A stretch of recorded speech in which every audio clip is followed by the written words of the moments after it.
Cope Fuerteventura, la mañana.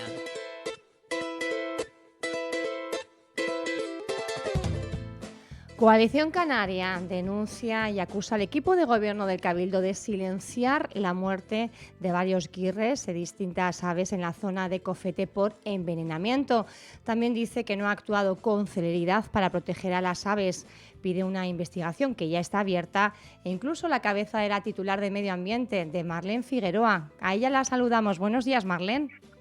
Hola, buenos días. ¿Qué tal, Pía? Bueno, cuéntenos, por favor, cómo se han ido sucediendo los hechos, en qué momento tienen ustedes constancia de que hay un envenenamiento masivo en esa zona. Buenos días. Mire, yo en principio a su pregunta ya se la he contestado a Coalición Canaria, porque usted empieza la noticia con ese criterio en el Pleno del Cabildo, que es donde procede.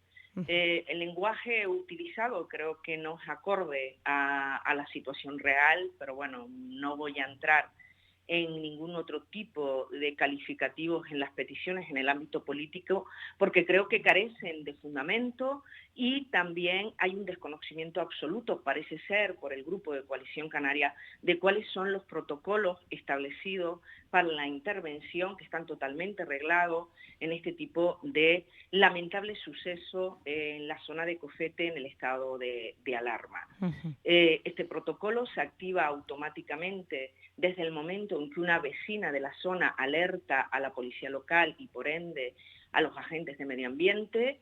Automáticamente se interviene en el territorio, se empiezan a levantar las actas preliminares de la situación y asimismo se le comunica a la fiscal de medio ambiente por cuanto que estábamos ante un previsible o a priori delito tipificado en la norma. Por lo tanto, el protocolo se activa desde el minuto 1. ¿Qué momento es este? Disculpe, consejera. El 26 de abril. El 26 de abril es cuando se tiene conocimiento de los hechos y directamente se activa este protocolo y se advierte a todas las autoridades.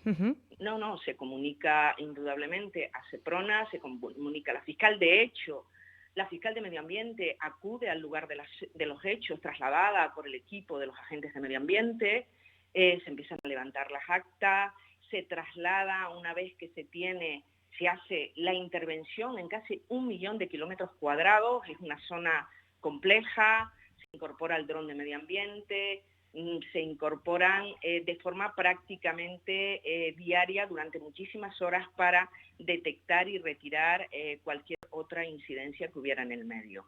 Activado el protocolo, se comunica al Gobierno de Canarias, que es lo que procede, y por lo tanto, porque además el Gobierno de Canarias es el titular y el gestor del proyecto Life del Guirre. Siempre ha sido en coordinación con el Gobierno de Canarias y es un protocolo que está establecido en la norma. El Cabildo actúa atendiendo a ese protocolo como no puede ser de otra manera. Asimismo, se trasladan los animales muertos en la cadena de custodia que se establece en el propio protocolo, se activan los contactos con las navieras que operaban en aquel momento porque estábamos en estado de alarma, se trasladan los agentes de medio ambiente, que es su jefe de comarca, para trasladar los animales a el análisis toxicológico que corresponda y las necropsias necesarias para la investigación y se continúa con todo ese trámite totalmente arreglado, dando permanentemente comunicación verbal a Fiscalía, a Seprona y asimismo se les traslada los documentos previos hasta que se emita el informe de conclusiones definitivas. Por lo tanto, vuelvo y reitero que el Cabildo como institución actúa en base a los criterios establecidos en la norma, no puede ser de otra manera, y además es lamentable que a través de este tipo de notas se desacredite la actuación rigurosa que llevan los agentes de medio ambiente con muchísima cualificación y formación en este ámbito de forma muy estricta. En este tiempo en el que se explora toda esa zona, toda esa extensión tan vasta de terreno, ¿cuántos ejemplares aparecen muertos en total?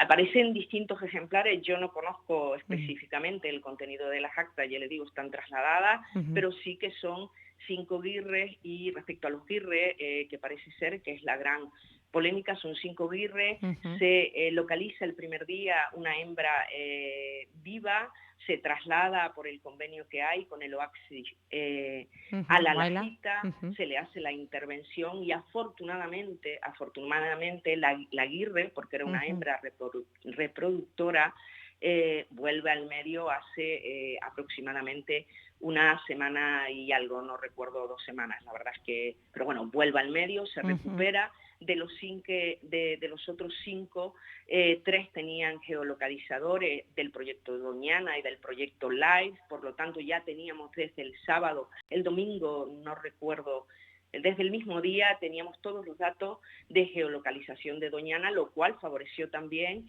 en que se fueran a lugares concretos a la retirada, porque no había movilidad en los geolocalizadores. Estos eran 3 y los otros 2 no tenían localizador alguno. En principio, ustedes pues dan traslado de los ejemplares afectados para proceder a los análisis. Ahí ya sabemos que no tienen todavía ese informe de conclusiones definitivo, pero ¿cuáles son las sospechas?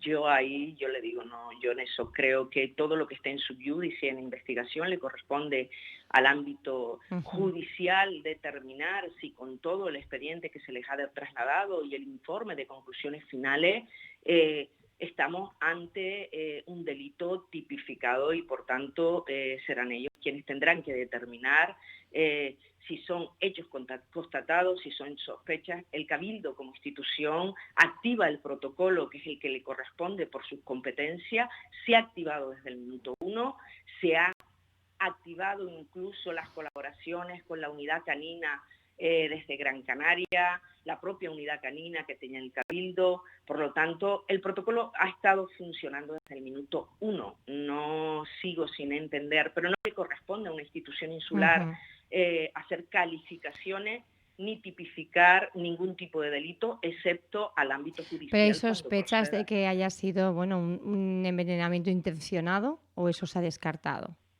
Yo no le corresponde al Cabildo hacer ese tipo de afirmaciones, porque creo que además perjudican la investigación que está en este momento, y ya le digo, serán los documentos aportados, las pruebas aportadas, las actas de inspección, los levantamientos, los que indudablemente en el ámbito judicial, con la intervención también de la Guardia Civil, determinarán y calificarán las actuaciones. ¿Para cuándo se espera, más o menos, consejera, ese informe definitivo con las conclusiones? Yo me imagino que será en breve, por cuanto, de todas formas, yo mayoritariamente en este tipo de lamentables sucesos se suele tardar bastante más, por lo que me ha trasladado el jefe de comarca de Medio Ambiente. No obstante, han trabajado, ya le digo, para agilizar ese informe de conclusiones, pero es un informe de conclusiones que yo creo que en breve tendrá que trasladarse de forma definitiva, concluyendo todas las actuaciones que se han realizado, que son muchas, al ámbito fiscal, y por lo tanto será el ordenamiento jurídico quien determinará y la intervención judicial quien determinará la actuación como debe ser. ¿Cómo afecta todo eso a este plan de recuperación del Guirre, consejera? En principio, ya decía yo que es un hecho lamentable, indudablemente. ¿Por qué? Porque se hace un esfuerzo importante desde las administraciones para el mantenimiento de esta especie.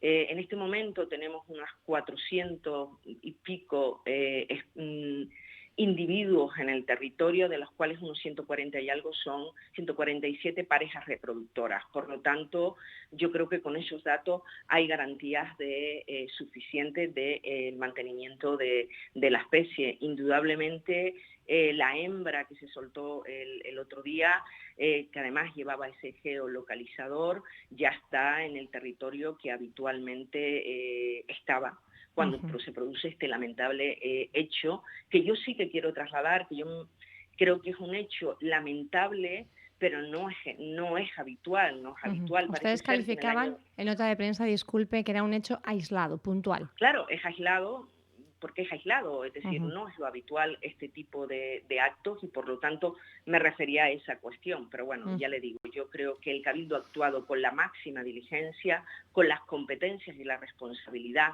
que tiene atribuida, con la máxima eficacia por parte del personal y con una comunicación directa con Fiscalía Puerto de Rosario, y así lo puede trasladar. Por lo tanto, yo creo que lo importante es concluir esta investigación y que se activen los procedimientos que correspondan en el ámbito judicial. No creo que haya más trascendencia respecto a la intervención del Cabildo. Hablo de, después comenzarán otro tipo de instrucciones en el ámbito judicial, pero será el ámbito judicial quien tendrá que determinarlo. Y en el ámbito de la protección del territorio y de las especies, ¿hay algún sistema de vigilancia que se haya establecido para prevenir y evitar más envenenamientos de este tipo?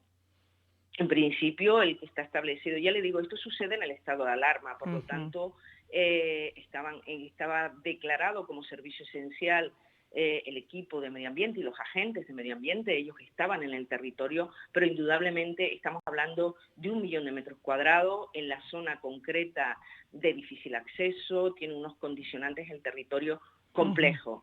Por supuesto que continúan en la vigilancia y custodia del territorio, porque es una competencia que sigue manteniendo el Cabildo y la ejerce día a día, y por lo tanto también se controla, se sigue controlando la zona, por eso está abierta aún la investigación. La investigación todavía continúa abierta. Respecto a la catalogación, usted decía que con esos ejemplares, 147 creo que eran parejas reproductoras, de alguna forma se garantiza, ¿no?, la pervivencia, pero sigue catalogado el guirre como especie en extinción. Sí, yo entiendo que, por lo que me cuentan los técnicos y los especialistas en esta cuestión, es una especie que se reproduce con bastante facilidad. También es verdad que desde el Cabildo se mantiene la alimentación en muladares, es decir, el proyecto LIFE del guirre le da cobertura en colaboración estricta con el Gobierno de Canarias para que esta especie en peligro de extinción se mantenga y perviva en la isla de Fuerteventura de forma adecuada. No por eso refiero que esto es un hecho concreto, lamentable, indudablemente, sobre el que ha habido una reacción automática. De hecho, no se ha parado desde el primer minuto. Se sigue sin entender ciertas peticiones al respecto, que vuelvo y repito que no voy a entrar. Yo confío y esta institución tremendamente en la justicia y por lo tanto será ese ámbito quien determinará las responsabilidades oportunas y quien depurará las responsabilidades correspondientes en todo el proceso de investigación que se ha realizado desde el momento en el que nos comunica una vecina de Cofete ese incidente lamentable y a la cual agradecemos por supuestísimo el que haya contactado y trasladado, porque la actuación fue automática, no... Y además así se ha ido reflejando en los distintos medios de comunicación por parte del Cabildo, donde se han ido llevando las actuaciones que están establecidas por el protocolo. Esto está totalmente reglado. No es discrecional por parte de la institución determinar ninguna otra actuación que la que está reglada en los protocolos. Y por lo tanto se traslada verbalmente a Fiscalía y se le da traslado también documental de todas las investigaciones previas pendientes de remitir el informe de conclusión definitiva. Nos estamos centrando en el guirre, pero ha habido también otras aves, decía hoy Antonio Cabrera en la provincia, decenas de aves muertas por este envenenamiento.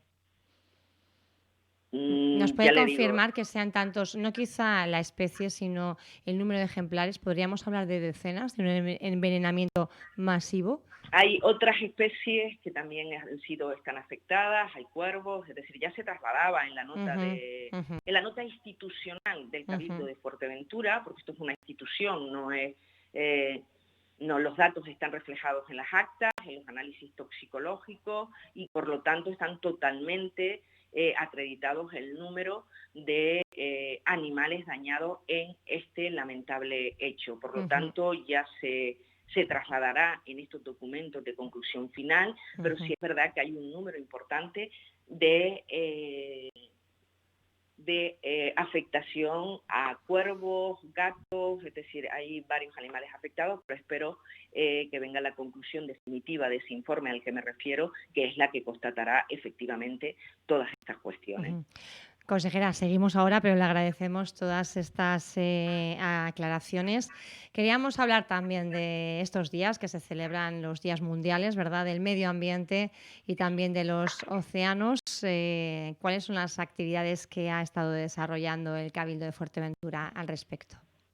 Bueno, el Día Mundial del Medio Ambiente se celebró el pasado 5 de junio y el día 8 el de los océanos. El Día Mundial del Medio Ambiente y durante esta semana también se incorporarán desde el ámbito virtual, por cuanto la situación de crisis sanitaria, de pandemia, pues bueno, nos obliga a establecer los protocolos establecidos en la fase, evitando hacer actos multitudinarios que respecto al día. Se han hecho acciones virtuales y también se han soltado 2 tortugas, se ha intervenido en una limpieza que tenía en el litoral distintas asociaciones ambientales para concienciar de que la aportación de cada uno en la limpieza de nuestro litoral, en una economía circular adecuada, indudablemente es la garantía de celebrar el Día de los Océanos con criterio el pasado 8 de junio.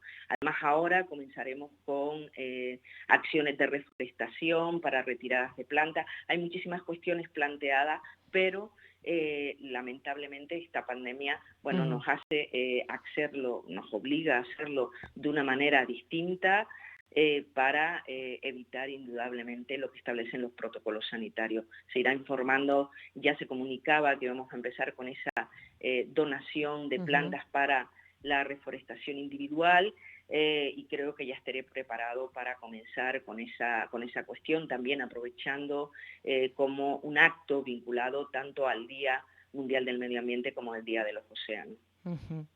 Consejera, hemos visto, bueno, estamos iniciando esta fase 3 de la desescalada, ¿verdad? Pero hemos visto que la pandemia también ha tenido otras consecuencias no tan negativas. Ha habido muy poca presión en el territorio, que ahora estamos comenzando a ejercerla de nuevo. Pero, ¿cuál es un poco el balance que se hace desde el punto de vista medioambiental que ha supuesto la pandemia y, sobre todo, el confinamiento, ¿no? El cese casi de gran parte de la actividad y esa presión sobre el territorio, porque hemos estado prácticamente todas las personas confinadas en nuestras viviendas y no hemos podido, bueno, pues dañar al medio ambiente. ¿Se han notado estos casi 3 meses? En principio hay distintos informes que avalan que en el caso de España y en Canarias, donde más se ha notado ese efecto positivo es en la emisión de CO2, indudablemente al tener el estado de alarma limita el tránsito y por lo tanto eso ha favorecido una reducción casi aproximadamente en estos 2 meses, 3 meses, de casi, creo que leía el dato, un 28 o un 30%. Por lo tanto, es tremendamente importante para la capa de ozono esa reducción, sin duda. En cuanto al territorio, los datos que los servicios esenciales que el Cabildo ha tenido en el territorio, pues indudablemente como en el resto del mundo o en el resto del país y de las islas, los espacios naturales, pues lógicamente se han restaurado a sí mismos, ¿no? En lo que es el tema del propio espacio, no hay intervención humana e indudablemente se nota también en la biodiversidad de las especies, no solamente en la fauna, sino también en la flora. Por lo tanto, yo creo que ha sido positivo, muy positivo, y nos debería hacer reflexionar de que algo estamos haciendo mal, no solamente de manera individual, sino también desde las administraciones públicas, aprovechando en este momento que tenemos el borrador de la lucha contra el cambio climático. Yo creo que tiene que haber una apuesta decidida para que esa lucha contra el cambio climático, esa ley, sea una ley que regule de forma compatible a través de la reflexión de estos 3 meses, donde yo creo que tenemos que aprender a convivir de una manera distinta. Será difícil, pero me parece que esa es la agenda que deben tener todas las administraciones. Estamos en el momento de la oportunidad de que todas estas propuestas legislativas permitan, a través de sus borradores y de sus aportaciones, que efectivamente sea efectivo todo esto que estamos pasando y que ha favorecido a la biodiversidad y al medio ambiente en general. De hecho, ayer me comentaba alguien, pues deberíamos empezar a plantearnos 2 meses de parón a lo largo de nuestras vidas, ¿no? Indudablemente será difícil compatibilizar esa decisión, pero sí que es verdad que se ha notado muchísimo en la biodiversidad y la regeneración tanto de flora como de fauna.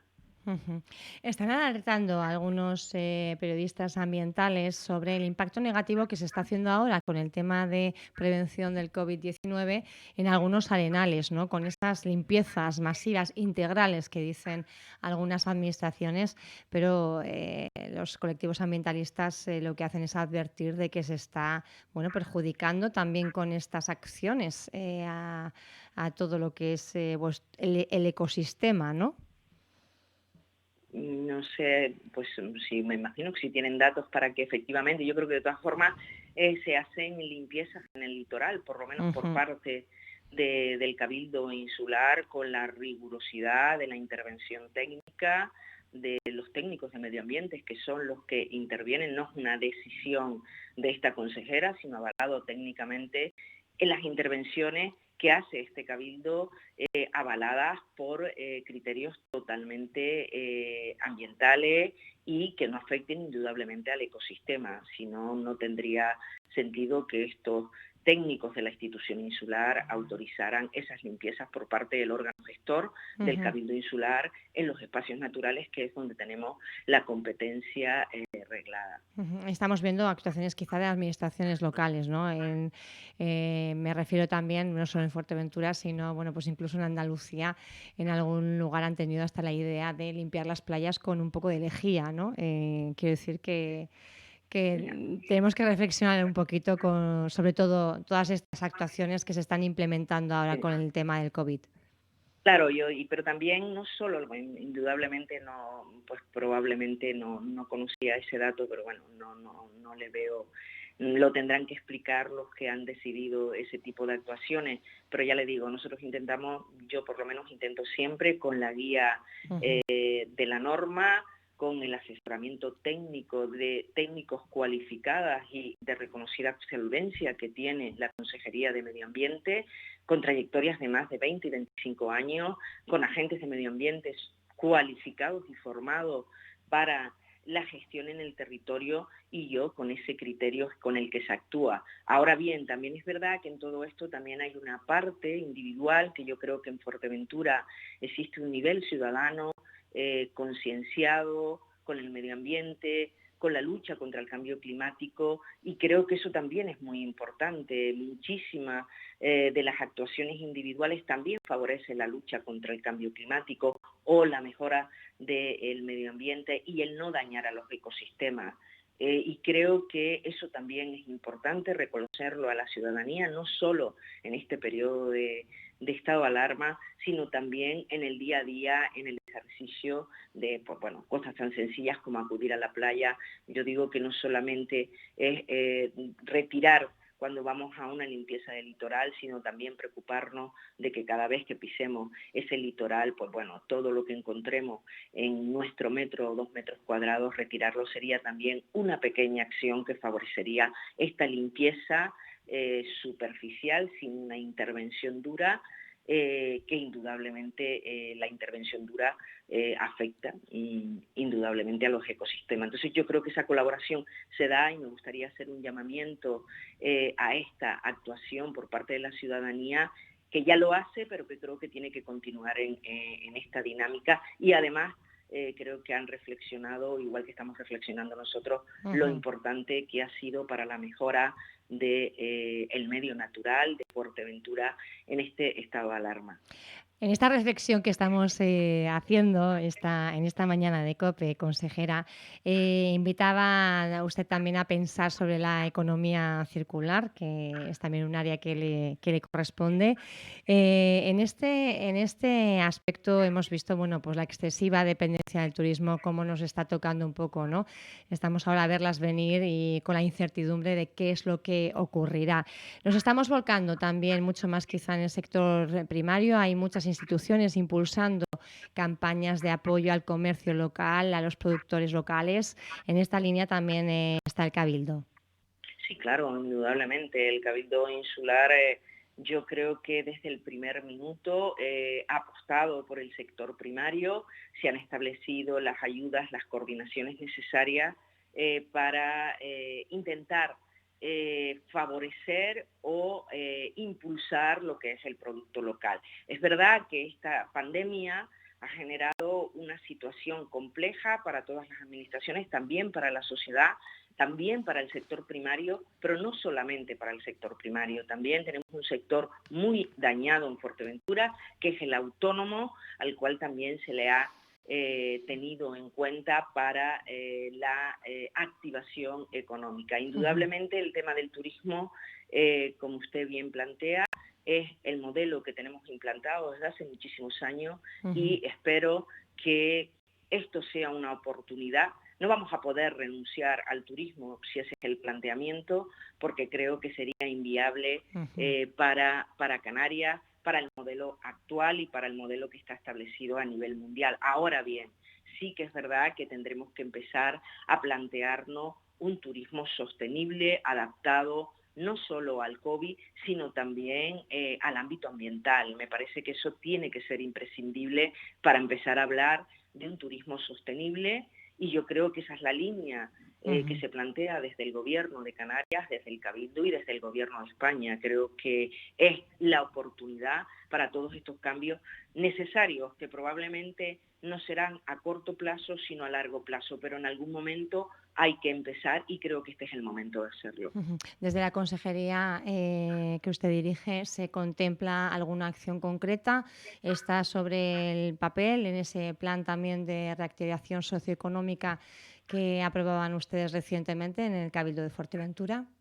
Sí, existe un apartado donde, bueno, un poco se hace el planteamiento. Nosotros ya teníamos en marcha el avance de economía circular, es decir, ha habido que parar todo pues por la situación que usted conoce y los ciudadanos también. Por lo tanto, se están retomando todas esas acciones para cuando entremos en la nueva normalidad, indudablemente continuar con las presentaciones. Teníamos ya un borrador de economía circular, ha salido una nueva estrategia a nivel europeo y tenemos que adaptarla a nivel nacional, al igual que a nivel autonómico. Por lo tanto, toda esa adaptación yo creo que en breve nos va a permitir, cuando volvamos a la normalidad, a presentar ese avance de plan estratégico de economía circular de forma participativa, donde todo el mundo podrá hacer las aportaciones que considere, para que sea un documento que impulsa el Cabildo, pero que nace con la aportación de todos.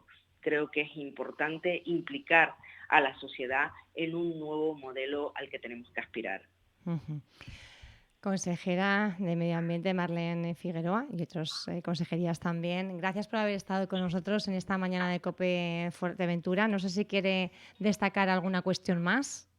Yo simplemente, bueno, agradecerle que me haya llamado, que me haya permitido trasladar a través de los micrófonos lo que he podido trasladar en esta entrevista, pero bueno, yo quiero simplemente concluir diciendo que yo estoy tremendamente satisfecha de las actuaciones que se han realizado por los equipos técnicos respecto a la primera pregunta que me hacía. Yo creo que tenemos los protocolos reglados, no hay nada más, no hay, a pesar de muchísimas informaciones sesgadas, sin contrastar con esta institución, lo cual lamento porque creo que ese no es el fundamento ni lo adecuado en la comunicación correcta y fehaciente.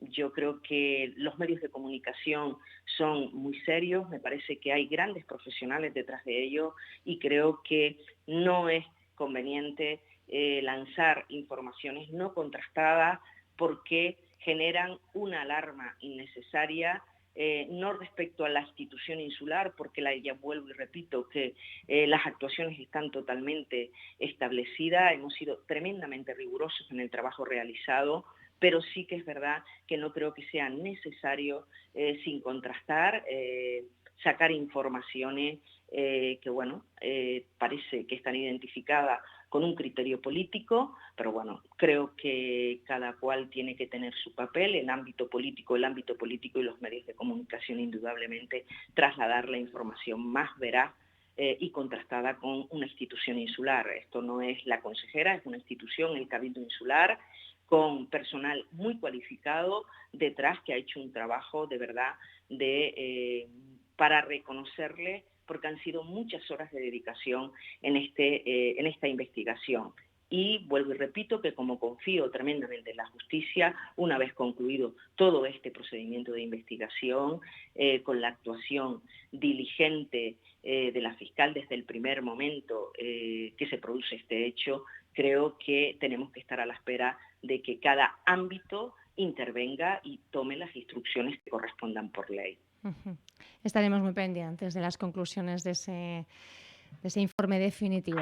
Gracias, consejera, muy amable. Buen día. Gracias. Gracias a usted y buenos días. Buenos días.